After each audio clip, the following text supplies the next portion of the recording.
Egaa akkam jirtu kabajamtootaa fi jaallatamtoota maatii chaayinaalii Oroo istuudanti arras irra deebuudhaan barnoota keenya gartee qabannee dhufnee jirra jechuudha. Histirii kutaa 10ffaadhaa yuunitii 5ffaa paartii 4ffaa qabadhee dhufee jira. Hanga xumura sagantaatti nafaan bu'aan afeerraa kiyyaa gamanumaan gaa viidiyoo laayik gochuu hin dagatinaa isin jecha amaanaa tanii isin dhaammaddu ammoo viidiyoo sheer laayik naaf godhaa jechuudha. Antan yeroo mara wanniin dubbachaa ooluuf maaliif jechuudha. Wanti bu'aan ani argaddu waan hin jirreef jechuudha. Viidiyoo sheer yoo naa godhuu baattan laayik yoo na godhuu baattan maali jechuudha. Wanni na fayyadaniif jechuudha. Kanaaf video share like na godha yaada keessan comment jalatti naaf kaayaadha isin biran jira adis hanga dandeetti yaatti jechuudha. Kanaaf arra ammoo party shanaffaa irratti wanne ilaallu situations in Asia during the Cold Wars Japan, Korea and China jechuun kun yookaan gartee East Far isaan kanaan maal jedhan Indochina jennaan jechuudha. Karaa biraatiin Indochina jennaan jechuudha. Japan, Korea, China, Vietnam warree jennuun kana situationin akkam ture during the Cold War sogguun waraana qabbanaa gartee haalota waraana qabbanaa akkuma yeroo dabre keessatti baay'inaan wal ilaalaa ture san yeroo san biyyoonni kun akkam turan waan jiru laallaa jechuudha. Bal'inaan Jaapaan laallu farastii irratti mee yookaan yeroo dursinee jechuudha. Kanaaf Jaapaan before before the World War, the second Japan had been most of the industries of Asian nations also. Before the World War, Japan had been most of the industrializations of the Asian nation.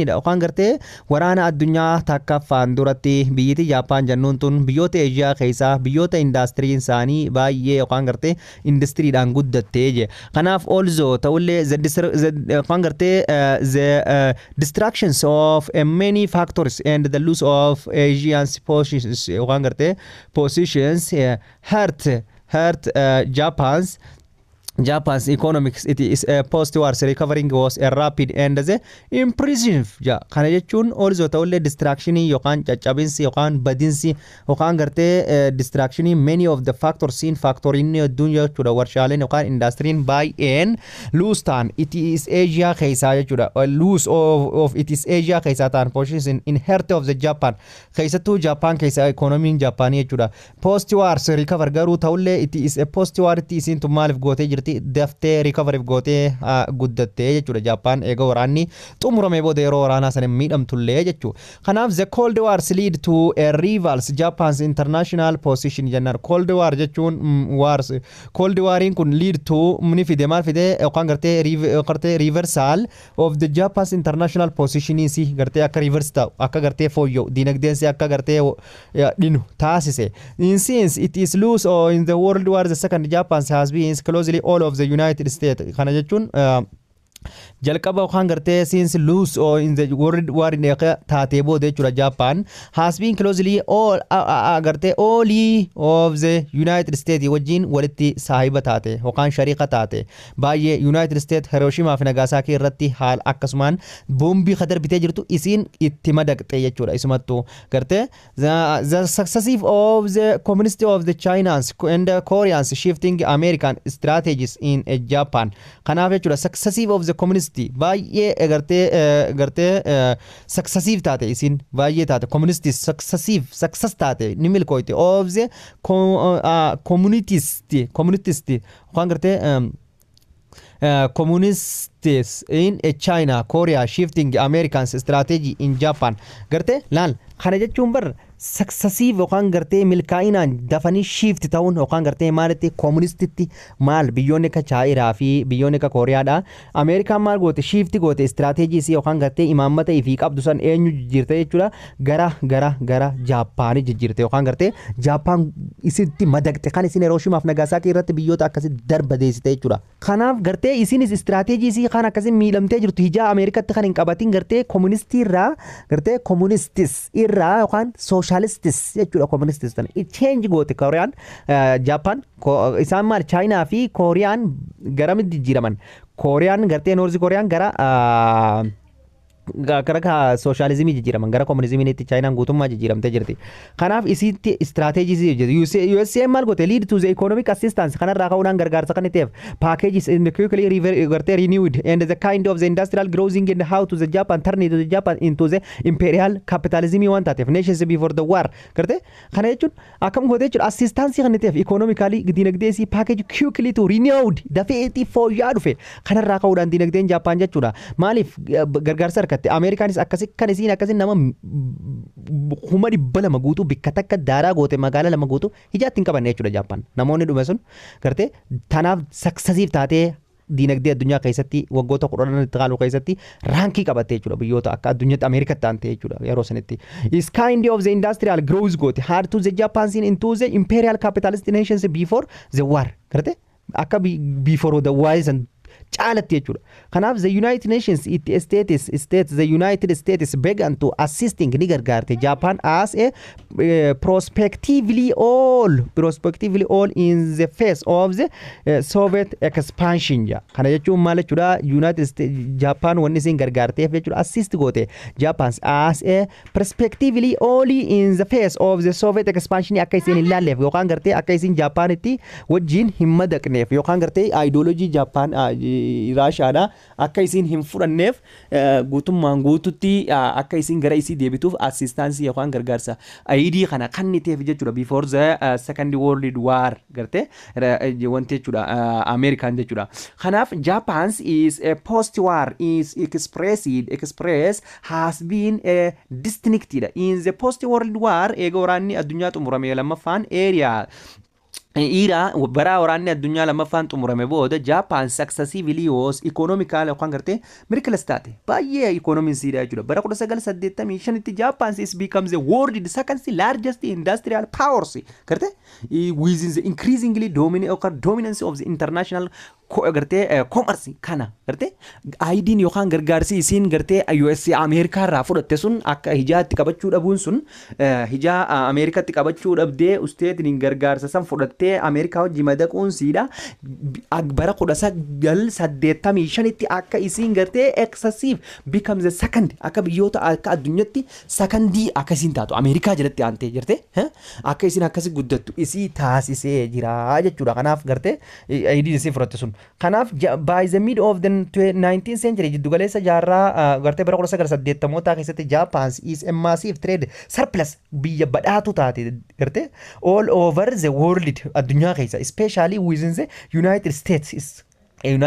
malee taisii caaltu takka hin jirtu jechuudha akkanatti gargaaramteeti ar'allee sadarkaa qabdii jechuudha kanaaf during the world war the second yeroo waraana addunyaa lammaffaa chaayinaatti yogguu dabarru amma chaayinaa laalla itti aansidhaan eenyu laalla chaayinaa laalla during the second world war yeroo waraana addunyaa lammaffaadha chaayinaas was occupied ni qabatte by the Japan's army gartee chaayinaan waraana Jaapaniin qabatamte yeroo sanitti The two conflicting forces of the Chinese and the Chinese Communist Party led by the Mao Zedong kan jennu Mao Zedong kan jennu yookaan gartee Mao Zedong kan jennu kana jechuudha and the nationalist or the Kuomintang Party warreen jennu jira led by Chiang Kai-shek kan jennuun had agreed to stopping the civil war and from the united front against of their common enemy of the Japan kana jechuun yeroonii fi waraana addunyaa lammaffaatuun chaayinaan akkuma jennee jirru chaayinaan Japan armiidhaan waraana armiitiin gartee qabamtee turte yeroo kanatti biyyoonni chaayinaa keessatti gartee conflict phases of the China kan jennuun gartee conflict ture yeroo san in the China keessatti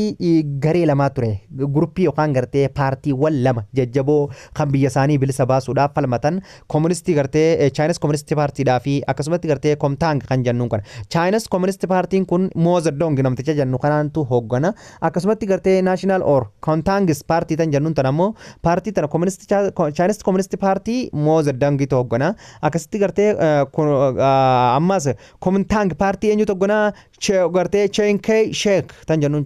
kana jechuudha Chiang Kai-shek namticha jennuun warra Chaayinaatti jechuudha isaanni kun Kuomintang gara waliif galan lead to the civilian war front so agree to hali galan stop dhaabsisu civilian war waraana Japan jechuudha from the unite tokkoomuudhaan from against firraa faccisuudhaaf amoon gartee is common enemy diina waliinii khasaanii kan ta'e Japan firraa faccisuuf walii galan their allies had the broken alliance isaanii kun had broken down before the end of the second world war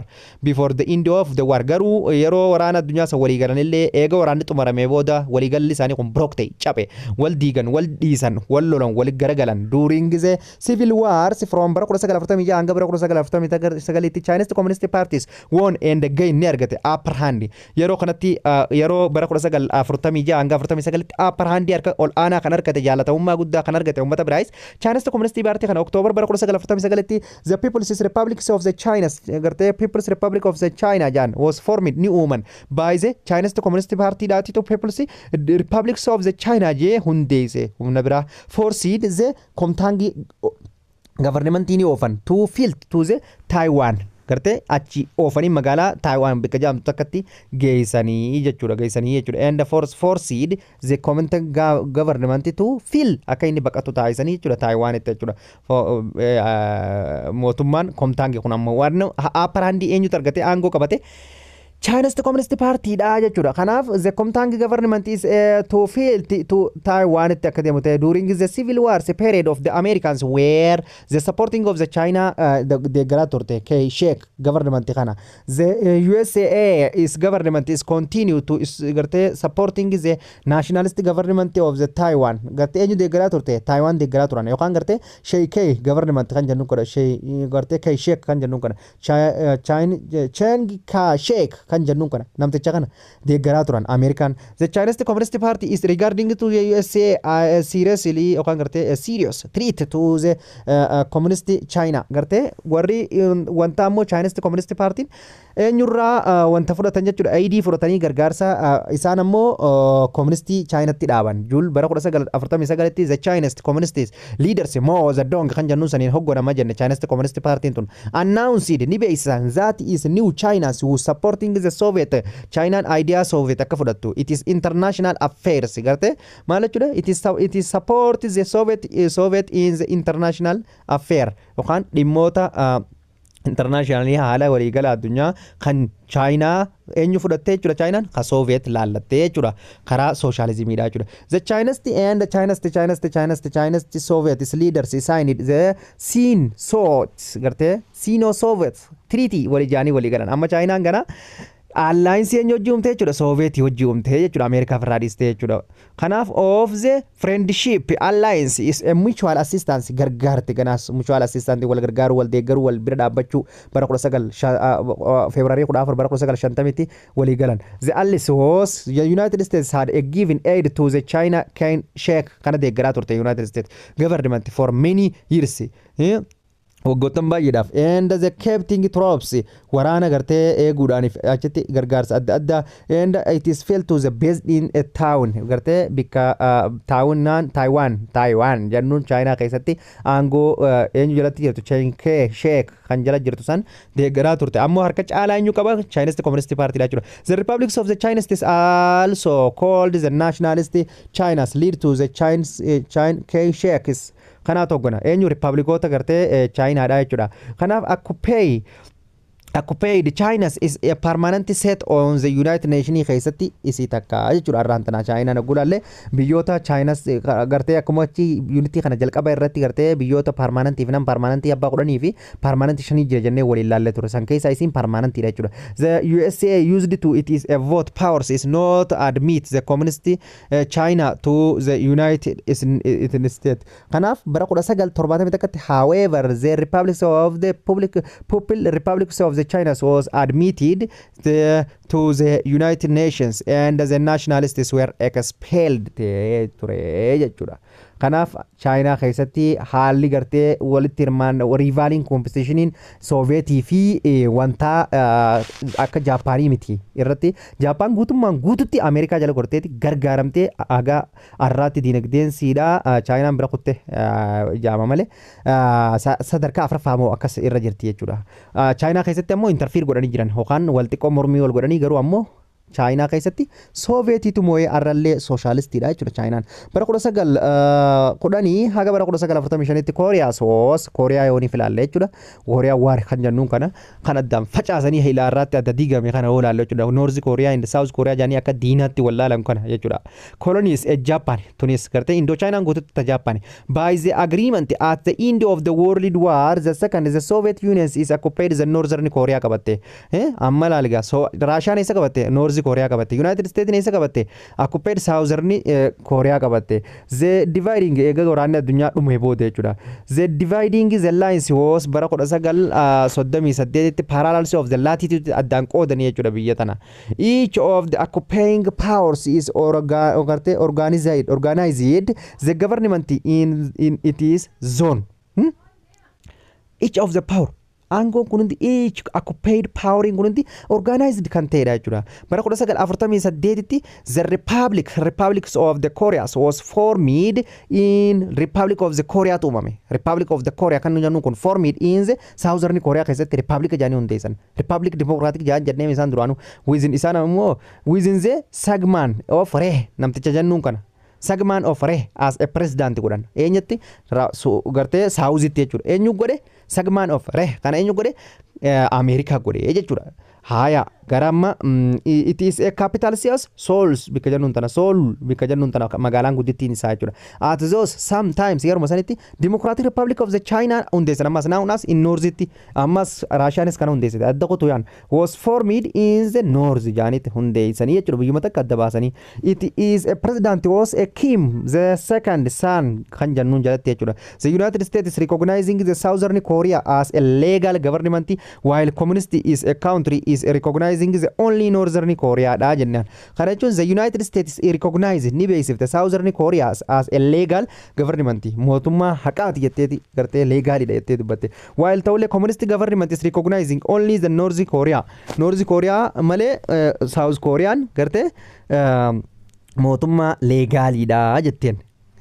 Eenyusin Ameerikaan jechuudha. Kanaaf in June bara 1950 jechuudha. The Northern Korea is armies invaded the South Korea weeraran. Waraanni yookaan gartee armiin waraanni North Korea dha eessa weeraran invaded to the South Korea weeraran jechuudha. Bara 1950 irratti eenyu weerara North Korea weerare beek. Eegisa South Korea ta Russia saniititu ta USA tana weerare jechuudha. Ta Kim Jong arra bulchu tanaatitu ta South jennuun tana weerare. As Kim the second son gives North Korea's armies army within the Soviet gargaarsa Soviet wajjin tanks of quickly overrun Southern Korea irratti waraana baran. The United States comes to the South Korea aid gargaarsa goote business tanaaf. This is United Nations is members supported the South Korea within the manpowers and the supplies to the resisting the aggression jennaan jechuudha. Kanaaf the United States Nations is members support ni deeggarte South Korea within the manpowers gartee humna namaatiin gartee manpower and supplying the resistance gartee maal dhiyeessuudhaan jechuudha. United Nations America fi United Nations wajjin lolan jechuudha yeroo mara maal dhiyeessitee jechuudha manpower idhaaf supply to the resisting aggressions akkaataa firraa dhiyeessitu humna namaatiif gartee financially gargaartee jechuudha. Kanaaf the United Nations troops is cross to the first yookaan gartee interventions of the United Nations into the war yerooniif jalqabaaf United Nations waraana isiidhaa biyyoota gidduutti labsite yeroo kana jechuudha jalqaba jechuudha yeroo Korean waarii kana jechuudha. Kanaaf the United Nations troops is across the North Korea and approached the borders of the China dhaqanii jechuudha baay'ee deemanii waraanni isiidhaa jechuudha. Kanaaf the provoked the Chinas to launch ni labsite the massive attack against of the United Nations godhu force yookaan gartee South Korea irraa dhorkuudhaaf jechuudha. Kanaaf the Chinas armies waraanni China dha waraanni 30 tti dhiyaatu jechuudha. Known as the volunteers kan jennu jechuudha. Oltummaadhaan forced the United Nations troopii kanaan baay'ee walolan jechuudha. Retreated firraa deebisanii jechuudha. Bara 1953 tti the peace treaty was signed between gartee maal jennaan jechuudha. Panmunjom that is ended to the Korean wariin akka xumuramu kan taasise isa kana jechuudha. United Nations illee waraana isii itti hirmaachistee turte jechuudha. Kana keessatti eenyu keessatti South Korea waraana Korea keessatti jechuudha. Between the Korean war ummata Korea jidduutti jechuudha. Kanaaf Korean ilaarraallee addaan muramtee jirti. Result of the Korean war mee waraanni Koreaadhaa kun bu'aan isaa maali? Death and the displacement of the Korean gartee maali du'uudhaa fi biyya isaaniirraa buqqa'uu ummata Koreaadhaa jechuudha. Gartee industry and destroyed akkasumatti industry isaanii caccabuu baduu agricultural run qonnitti dhabamtee badu and the millions becomes refugees ta'udha jechuudha. Kanaaf gartee dhiibbaan inni godhe kana jechuudha namoota miliyoona tamirratti refugee akka ta'an isaan godhe du'aatii fi akkasumatti displacementiin akka dhufu uummata Kooriyaa irratti isa godhe. Kanaaf uummata Kooriyaa baay'ee hedduu takka miidhee jechuudha. Akkasumatti kanatti aansuudhaan save the South Korea from the communist laal gartee waraanni kun yookaan gartee Resultiin waraana kanaa yookaan bu'aa waraana kanaa maal godhee jechuudha saved ni eege eenyu saved South Korean yookaan gartee from the communist irraa akka isiin eegamtu jechuudha akka isiin socialism hin taane jechuudha akkasumatti ammaas gartee maal godhe seete gartee revivals of the relationship between the Russians and the China jidduutti yookaan gartee revivalin akka uumamu yookaan gartee isaan jidduutti yookaan gartee relationiin akka uumamu relationshipin jechuudha bareedaan dorgommii relationshipidha akka isaan jidduutti uumamu China fi eenyu jidduutti jechuudha Russia jidduutti jechuudha bu'aa waraana kanaati jechuudha ammas deebinee maal jechuudha China's becomes the major powers of the in Asia China gartee major power keessa taatu biyya gartee power jabduu qabdu keessa taatu Asia keessa and saved North Korea from the America maal taate jechuudha safeguard taate yookaan gartee America North Korea akka gongumaa warte tuquu hin dandeenye irraa eede jechuudha maaliif ideology isaanii tokko ta'ee jira kanaafu amma the increase goote jechuudha Americans yookaan gartee protections for the Taiwan gartee American akka Taiwan keessatti gartee hirmaannaa tokko illee hin qabaanne goote jechuudha ammas deebitee jechuudha kanaaf kunis result isaati the strengths of the communist movement yookaan gartee baay'ee cimsite maal goote strengths waraanni kun strengths godhe baay'ee cimse gartee communist movement Asia keessatti jechuudha forced gartee in the western power firraa baasan jechuudha akkasumas the establishing the military bloc yookaan gartee military blockii dhaabbatan in the South and East Asia keessatti jechuudha gartee garee isaanii jechuudha akkasumas as a result of kanarraa kan ka'uudhaan SEATO kan jennuun kun yookaan South Eastern Asian Treaty Organization dhaabbatanii jechuudha was formed yookaan gartee bara 1954tti waliigaltee yookaan gartee organization South East yookaan gartee kan jennuun jechuudha South East Asian Treaty kan jennuun kana jechuudha isa kana dhaabbatanii jechuudha kanaaf as a branch of the NATO in Asia taanii jechuudha in a branch of NATO in as was formed in the 1954 as a branch of the NATO in Asia members of the country were Australia, France and France and New Zealand and Pakistan including East Pakistan is now yookaan gartee tan amma irraan tan Bangladesh jennuun tun jechuudha the Philippines tan jennuun akkasumatti gartee Thailand tan jennuun ta China dha akkasumatti gartee United Kingdoms and the United States isaanan kun maal dhaabbatanii jechuudha establishment of the military bloc in the South Asia keessatti dhaabbatan as a result of kanarraa ka'uudhaan isaan gartee maal dhaabbatan warri oliidha warri olii maal dhaabbatan establishment of the military bloc yookaan gartee strengths community cimsu ilaala asirratti deemina strengths the communism movement Asian forces to the were powerfully establishment military bloc in Asian gartee South East Asia dhaabbatan kanaaf as a result bu'aa kanarraa ka'uudhaan waan isaan gartee South East Asia tti bloc kana dhaabbataniif war China fi Russia walii galaniif isaanis maal fidan jechuudha South East Asian Treaty Organization soos formi godhan jechuudha NATO warri NATO dha American fan jechuudha member Asia keessatti jechuudha member country Australia France akkasumatti Netherland Pakistan Bangladesh tan jennuun Eastern Pakistan yookaan Bangladesh tan jennuun Philippines Thailand fi akkasumatti gartee United Kingdom and United States isaanan kun isaan NATO kan jennuun kun miseensonni NATO dha kun miseensonni NATO dha NATO dhaabame NATO duraan dhaabamee jira miti maal dhaaban siin je East Asian Treaty Organization kan jennu jechuudha South East Asian Treaty Organization kana dhaabbatanii jechuudha kanatti aansuudhaan kan laallu the first Indochina kan jennuun jechuudha the first Indochina war kan jennuun jechuudha the Indochinans including the modern states of the Vietnam yookaan gartee Laos and Cambodia kan jennuun jechuudha Faransi kolonii gartee kolonii Faransiiti isaan kun biyyoonni gartee arraan tana moderni ta'an Indochina janaan isaan duraan kana walirratti isaan kana bara 1946 jechuudha Vietnam Laos tan jennuun akkasumatti Cambodia tan jennuun jechuudha those country is where the French colonies in since bara 1950 gartee bara 19 jaarraa tilmaaman bakka jaarraa 19ffaa keessa biyyoonni kun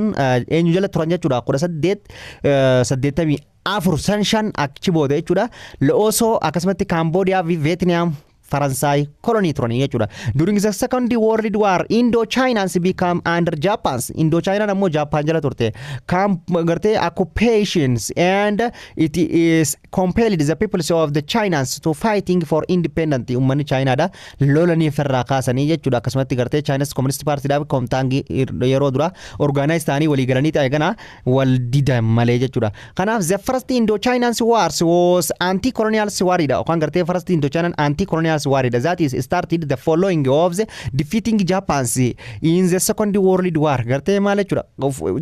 Moomuu yookaan Japan hordofee moomuu Japan hordofee waraana addunyaa lammaffaa booda jechuudha. In waraanni kun maalti anti-colonials kolonii firraa faccisuudha gartee biyyoonni gartee China da wanta jennuun kun Indochina jennuun kun jechuudha. Laal Indochina kan jennuun kun dura eenyu isaan qabatee ture Faransai isaan qabatee ture. Faransai yeroo ni waraana addunyaa takkaffaa hogguunii fi gartee qoftu isaan access power kan jennuun German akkasumatti gartee Italy akkasumatti gartee Japan miti. Isaan sadeen kun yeroo kanatti olaantummaa qabanii biyyoota Faransai kolonii qabattee kana hunda qabattee turte. Eega isiin moomte immoo biyyoonni kun kolonii jalaa baarjaaniiti anti colonial struggle eegalan. The wars starting bara 1946 waraanni kun eegale. And the last year kan tumate bara 1954. During this war yeroo waraana kana the people of the Vietnam were lead by the eenyuun hogganaman jechuudha. Communist Ho Chi Minh namticha jennuun kanaan hogganaman ummanni Vietnam Ho Chi Minh namticha jennuun kanaatu isaan hoggana. Who establishing the organization inni kun kagartee organization qindoomina isaaniif dhaabe jechuudha Vietnam keessatti jechuudha. Vietnam's Independent League kan jennuun jechuudha. Yookaan gartee bilisummaa of danda'u liigii yookaan gartee bilisummaa ummata independent ummata argamsiisu jechuudhaan Vietnam keessatti Ho Chi Minh hundeesse. Vietnam's as a communist independent yookaan gartee mootummaa communist socialist yookaan gartee Russia hordofu movement in Vietnam keessatti founded bara 1940 fi takkatti Vietnam communistiin hundeeffamte jechuudha. Vietnam tarkaisatti mootummaan communistiidha. Kanarraa ka'uudhaan the Chinese communists and the Soviet Russian supporting Vietnam within the military aids and the president Thomas of the USA is promised to return Indochina to France. Kanarraa ka'uudhaan Chinaan the Chinese communists and the Soviet Russian support Vietnam godhuu eegalan. Maali isinis communist taatee China's communist Russian communist Vietnam's communist wal deeggaruu eegalan. Maaliif Ameerikaa faa kapitalistii firraa dhiibuudhaaf jechuudha. Kanaaf military aid gargaarsa waraanaa godhaafii turan jechuudha. Isaani kartee waraana gaafa isiin Vietnam waariin gunuuf loltu gargaaraa ture jechuudha. The president Truman namtichi jennuun ka Ameerikaa bulchu kun promised waadaa gale return to deebisuu fi China Indochina kana Faransaayif kolonii Faransaay ta duriin deebisa jeetiiti waadaa seenee fi jechuudha. Waadaa seenee fi jechuudha. Kanaaf the US was worried about the spread the communist in Asia kana hin barbaanne war godhisii godhe jechuudha. Ni yaachisanii dhiphise gartee haalli siyaasa Russiaadha babal'achuun ideologiin communistiidha Faransa gartee akkasumatti biyya Vietnam tana keessatti dhufuun baay'ee isii yaachise. Kanarraa ka'uudhaan Asians and support to French deeggaruu eegalte. Kanaaf the Indochinans wars unpopular'idha yookaan gartee waraanni Indochinaadha kun unpopular'idha yookaan gartee Faransii ummata Faransaay unpopular in the Faransay. maal jechuudha hin fudhatamne jechuudha Faransaayeen. Kanaaf the particularly among the French community kan garte French community the Indochina wars was unpopular in France. In France keessatti maal France hin barbaanne akka biyyoota san dhabdu particularly among the French communities biyyoota akka community taatu hin barbaanne. It was known as the dirty war jetteen boodarra gartee unpopular'idha baay'ee isinni baatechi keessa boodarra laal dirty war jechuun kun Indochina wars is unsupporting to laal maal jenna unpopular'idha gartee Faransaay hin barbaadan Indochina war itti loluudhaan amma Indochina warin yookaan waraanni Indochina kan jennu kan Vietnam kan Laos kan Cambodia Faransaay hin barbaadan guutummaan guututti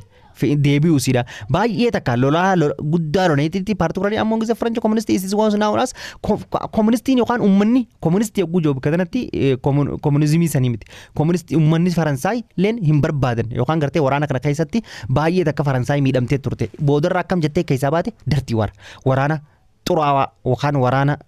gadee jechuusiiti waraana xuraawaa dadhabnaan akkana jettee keessaa baate yeroo kana booda USA dhufte jechuudha namtichi Ho Chi Minh jennuun hogganaan isa kana jechuudha kun walaala kan Vietnam jechuudha. Kanaaf the USA is used to the dominant gartee the domain yookaan gartee domain theory to the describing the growing of the concern over the communities influencing the Indochina kana keessatti akka communism barbalatu waan hin barbaanneef kallattiidha waraana khumadi bashan hirmaachifte jechuudha bara kanatti yeroo tana American. This theory was gartee quit and the clearly if the communist states were not stopped then they will expand to the neighboring country. Yoon if gartee babal'inni gartee communistiidha kun stopped hin taane gartee if the communist wars is not stopped yoon if hin taane they will be expected neighbor. Ammas Vietnam irraa qotanii biyyoota biraa babal'inutta sababa bal'atti biyyoota biraa fudhatti Russian ideology si barsiifti. Kanaafuu jetteetiti waraana kana keessatti hirmaatte. These French forces were amma yeroo kanatti maaliif ozoonii fi kallattiidhaan Raashiyaa fi Ameerikaa walitti bu'uun ta'in kun ummata Vietnam kanaas noorzii fi saawuzitti adda fuudhaniiti kun noorzii qabatee kun saawuz qabatee walitti buusan jechuudha. Kamoo eeganaa akkasitti ummanni angoo boodarra noorzi kooriyaan saawuz kooriyaa noorzi vietnaamin saawuz vietnaam mooteetiti komunistiin raashiyaadha hundeeffamte dhumarratti jechuudha biyya takka taatee akka kooriyaatti adda nafne. The Francis forces were defeated by the Vietnams gartee imooman at the battle of the Dien Bien Phu bika jennuun tanatti imooman jechuudha. Dien Bien Phu bika jennuun tanatti May 7 yookaan bara 1954 jechuudha. In peace negotiations at Geneva the Geneva peace negotiation walii galan jechuudha. Yookaan gartee League of Nations United Nations the decision was reached to divide the Vietnam into the boodarra maali walii galaniiti Vietnam adda qoodan yeroo duraatiif North and South yaani jechuudha. Kanaaf Laos and Cambodia were made independent. Laos and Cambodia nammoo akka if dandeessu yaaniiti Genevatti murteessan jechuudha. Waliigalti walgahii wal yaamanii jechuudha. The northern and the south Vietnams were separated bara 17 jaarraa 17ffaa keessatti jechuudha. Jaarraa at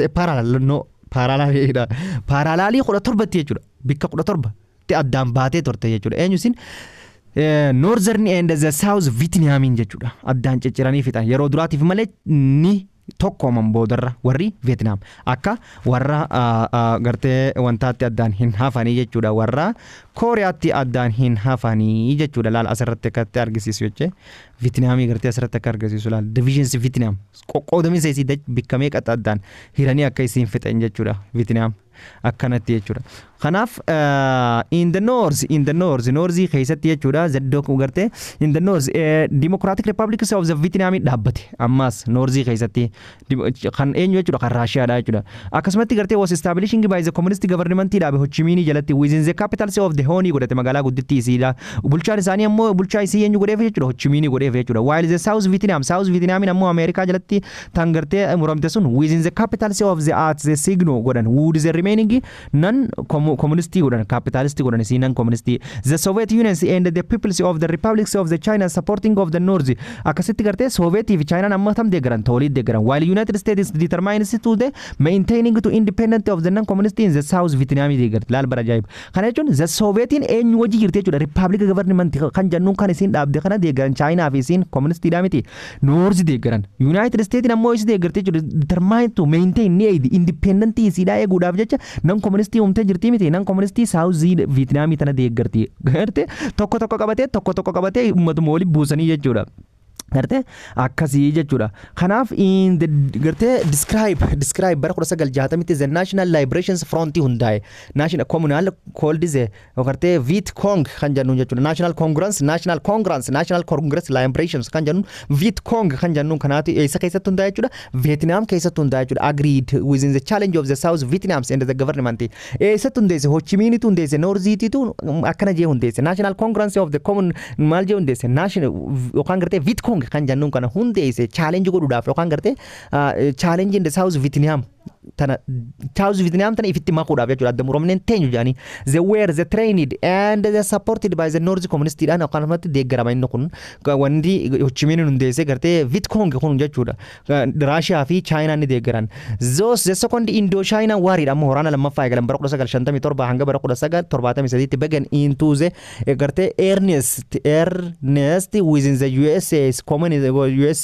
commitment to preventing the communist from the controlling South Vietnam. Kana jechuun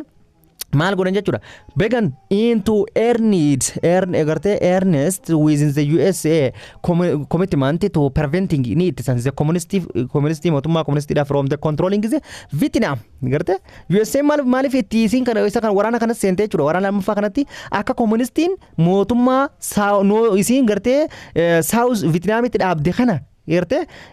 kara communistiitti hin jijjiiramne garte isin tanaaf tumsiti Tunis Raashaan eenyuuf tumsiti Noorziidhaaf tumsiti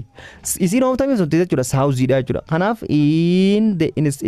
sparing bara 1960 fi takkatti aaze determinations of the John F. Kennedys kan jannuun kun eessatti bulcha inni Saawuzi bulcha Hochimini namoo Noorzi bulcha kan ammoo eenyu deegara USA deegara it is the supported from the USA supporting isa godha deegara Vietnam is government is including the increasing in USA military advice military waa hunda akkasumatti financially qadee garoon jiru jira America deegala the strategics of the health programs or safe village policy basan was introduced it was a policy nisan basan kun village yokan garte programs yokan garte kan strategic hamlet kan janun yokan programs or safe village policy jannaan jechuudha kan inni kun maal jechuudha policy aimed kaayyoon policy kana yookaan imaammata kana jechuudha to stop dhaabuudha the victon from the getting their supplies and the solidarity from the village irraa jechuudha kanaaf it is practice in a meeting to destroying some peasant villages near to areas and head by the Vietcong and the forcefully relocation relocating the peoples kanaf yero kanatti policy nisan basan kun policy mali jechuudha policy is aim to stop kadaabu da jechuudha kan garte Vietcong kan jannun san Vietcong ummata garte kan garte Hochiminin hundeese kan garte South North irraa garte South in tenyas biiti teenya nuti tokko addamuramu hintaanu nu jalatti hama kamtu jaanii lolansan isa san stop godhuudhaaf poolisiin kun garte kan eegale jechuudha strategic hamlet programming kun kan fudhatame strategic hamlet jennaan kan garte programming kan garte safe village policy da ganda baadiyyaa yookaan gartee keessatti kan gartee iddoo dahannoo isaaniitii fi kana balleessu jechuudha Vietnam is from the getting the supplying and the solidarity gartee maal godhu jechuudha isaan jarri sun Vietcongin akka from getting hin arganne their supplies dheeyisii adda addaa solidarity from the villages gartee village keessa uummatarraa akka hin arganne jechuudha it is practicing meeting to destroy ni balleessa peasant village baadiyyaa yookaan gartee ganda iddoo dahumsaa hunda akka balleessu hanga asidi bosonatti raphanii gartee dhabamsiisu baala mukarra harcaasanii gartee isaanumaaf jechuudha Ameerikaan akkas gootee turte jechuudha Vietnam keessatti Vietcong kan jannuun kanaaf jechuudha Vietcong kan jannuun kana to'achuudhaaf jechuudha nears held by the Vietcong and the forcefully reallocations to the peoples bara 1965 the president of the Johnsons began to the campaigns sustained the strict and bombing against of the North karte North bombi hunda fayyadamanii against godhan laal amma sitti bara 1965 president of the Jones began to Saudi da kanatu bombi fayyadame garte against North hojii kan tokkomne ifumaaf wal dhahan jechuudha kan North da mootummaan North ka Korea da eenyudha jechuudha mootummaan North da garte North Saudi da kan North da Saudi da wal dhahan jechuudha ifumaaf and code names of the Riolo Tondron kan jannun kun jechuudha maqaan isaa jechuudha this fighting expanded ni babal'ise to the neighboring of the also dafi Cambodia keessatti jechuudha during the regency of Nixon and the programs known as the Vietnamization was introducing the Vietnamization was a strategy that is aims to reducing the Americans to the involvement of the Vietnam wars by the transferring all military responsibility to the South Vietnam ja kana jechuun bar the fight lolli yookaan gartee expanded babal'atu kun tuuze magaalota akka gartee Laos fi Cambodia keessatti illee babal'atee ture jechuudha during the regency yookaan gartee during the gartee reign yookaan Nixon yeroo fi bulchiinsa Nixonitti ammoo programs is known as programa tokko fudhatame Vietnamizations kan jennuun jechuudha yookaan gartee warra eenyutiin warra Noorziitiin Vietnamization jechuun tunbar was introduced Vietnamization kana hundeessan akkana jechuun Vietnamization jechuun strategy dha yookaan gartee policy dha that is aim kaayyoon isaa to reduce xiqqeessuudha American involvement hirmaannaa American waraana American akka Vietnam jidduu akka baafattu jechuudha bakka nuti tokko isiin tun akkamitti as keessaan baane waan jedhuudha jechuudha kanaaf isii kana eegala jechuudha Vietnam was strategy dha jechuudha kun xiqqeessudha jechuudha war transferring all military responsibility to Soviet gartee Vietnam